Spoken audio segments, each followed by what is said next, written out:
भक्ती गणेश महिला मंडळ आयोजित महिलांची भव्य कावड यात्रा वर्ष दुसरे। मागच्या वर्षी रक्षाबंधनच्या दिवशी भावांच्या संरक्षणार्थ ही महिलांनी महादेवाला आळवणी करून कावड यात्रा काढली होती।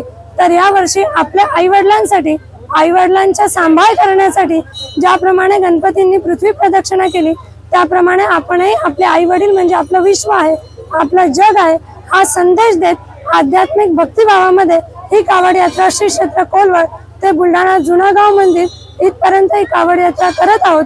याबरोबर अनेक गावच्या महिला यामध्ये सहभागी आहेत। जवळपास 20 गावांच्या महिलांसोबत भजनी मंडळ आणि विविध सामाजिक देखावे यामध्ये सादर आहेत। यामध्ये राष्ट्रमाता राजमाता जिजाऊंनी या कावड यात्रेची आपण सुरुवात करत आहोत आणि श्री क्षेत्र कोलवड येथून या कावड यात्रेला आपण सुरुवात करीत आहोत।